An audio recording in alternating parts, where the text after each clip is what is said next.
Hello everyone, thank you for joining us today. I'm glad that you're able to tune in today. I am excited about this weekend. Of course, you all should know that this coming Sunday we're going to have a outside church service Sunday night at 6 p.m. This will be outside near the ball field and pavilion area, in that grassy area. Let me encourage you to bring a lawn chair, to bring a blanket, to bring some water, just to bring anything that you might need. I say we'll probably be there about 35 minutes, depending on how many songs we sing. But let me encourage you to be a part of that. I know it's been a long time since we've been able to join together as a family, and I'm just looking forward to that and looking forward to seeing all of our church families. So I just want to make mention of that before we go into God's Word. I was reading this morning in 2 Kings chapter number 4 about the widow's oil.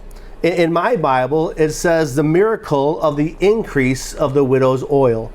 And in 2 Kings chapter 4, there are four main characters. First one is the widow. And then, of course, her husband, who was a prophet who had died, Elisha, and then her two sons. I'm counting the two sons as one character. But it says there in 2 Kings chapter 4, it says, "Now there cried a certain woman of the wives of the sons of the prophet of Elijah, saying, Thy servant, my husband, is dead, and thou knowest that thy servant did fear the Lord, and the creditor is come to take unto him my two sons to be bondmen."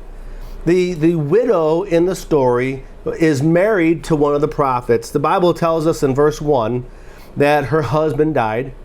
It says that a creditor was coming to collect the debt that this family had incurred, and that her sons will be taken away as bondmen to pay off the debt. Now in Exodus chapter 21 verse 2 gives us the law about that, where if a debtor cannot pay his debt, that he will pay off his debt with his sons being slaves or bondservants or bondmen for a period of 7 years. Another main character was her husband, a prophet who died. In verse number 1, it says that this prophet, that he feared God. That meant he trusted him, he revered him, he held him in a holy esteem. I think that maybe he would have been, or could have been, one of the 700 prophets that never kneeled to the god of Baal. But we learn that this prophet, this man, this husband, had incurred a debt. And then there was Elisha. In verse number 7 gives us the description of Elisha. It says, the man of God. He was the one who was training the prophets there. And then it says the two sons. Now the two sons would have been her two assets that would have taken care of her following the death of their father or her husband. And they would have been taken away. She would have been left alone. And there would have been some uncertainty to where these two young men, two boys, two sons would have gone.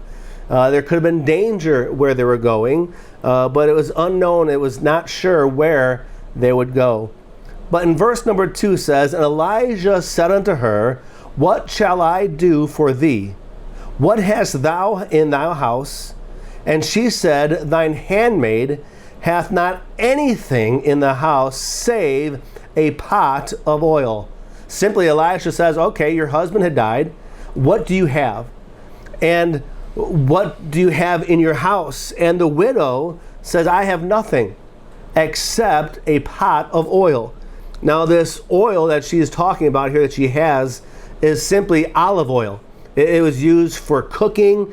It was used for a substance to heat homes and heat places. It was a very valuable commodity, but the Bible tells us that she only had one pot of it. And then in verses 3 and following, Elijah gives her some instructions. It says, "Then said he, Go and borrow thee vessels abroad of all thy neighbors, even empty vessels, borrow not a few. And when thou art come in, thou shalt shut the door upon thee and upon thy sons, and shalt pour out into those vessels, and thou shalt set aside that which is full." So Elijah tells her to go and to borrow empty vessels from her neighbors. Now, an empty vessel would be a container or a big pot or something that would hold water or liquid and things like that. So Elijah says, go and get as many as you can. And not just a few, but as many as possible. And she went out and she got as many as she could. One person had made the comment that if she were to only to go out and get one vessel, that would have shown that her faith was small. But depending on how many she would go out and get, knowing that God through Elisha was going to bless her in a great way, so she went out and borrowed as many vessels as she could from her neighbors. And then he says, shut the door to your house. So in the house was all the empty vessels that she could gather, her son could gather, the pot of oil, the widow, and her 2 sons. And then Elisha says, pour the oil from the pot into the vessels. And it's interesting, as she poured out from her pot into the vessels that she had borrowed, that she filled one vessel with just the pot.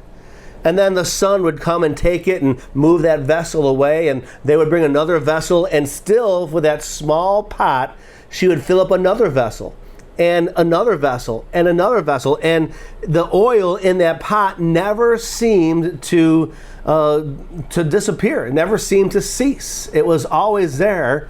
And set aside, bring another one. Set aside, bring another one. And this widow, her faith was increased, seeing how God had taken care of her need. The widow had faith in the words of Elisha. He said, go and get many vessels. And I was thinking about that thought there, and I thought, well, maybe it's our faith that fails rather than God's promises. God's promise is us many things, but our faith minimizes the blessings that we get from God. But it says in verse 4 and 5, so she went from him and shut the door upon her and her sons, who brought the vessels to her, and she poured out. And it came to pass, when the vessels were full, that she said to her son, bring me yet another vessel. And he said unto her, there is not a vessel more, the oil is stayed. So once all the vessels were full, the last vessel, then the oil in the pot ceased. And what a wonderful, I see a couple of applications of principles that we could get from this. First and foremost, that her faith was not little, it was big. She could have just gathered one vessel and just filled up one, but her faith was solid. She had much faith, and she got many vessels. And we saw how God took care of her need during that time. But maybe a hidden application that I saw is that when this widow lady went to her neighbors and they were willing to give her the empty vessels that they had, maybe they had no use for it, maybe they did have use for it, but the neighbors still responded in a way to help this poor widow lady. And then it says in verse 7, then she came and told the man of God, and he said, go, sell the oil, and pay thy debt, and live thou and thy children on the rest. So he provided enough to cancel the debt of this creditor who was coming to collect his debt. And then it says, and thou shalt live and thy children of the rest. So he blessed enough to get rid of the creditors, but he also blessed enough to take care of the needs that she has. And it says of the rest, for the rest of her life. And since oil was such a valued commodity, traded around in those days, that she would have been able to sell some of that oil and make a profit, and possibly, it doesn't tell us, that to spread some of that wealth that she had acquired from the blessings of the Lord. It's interesting how we think about blessings and how God blesses us. And think about this as we close, that there's a possibility that God blesses you in a certain way. with a talent, with financial needs, with financial security, that He has blessed you and I enough so that we can truly be a blessing to someone else as well. So I hope you're encouraged by this. I think I know I was, as I was reading this morning, the widow's oil, and how God continued to give her according to her faith. So let's try to be as faithful as we can and keep our faith strong. And we'll see you Sunday.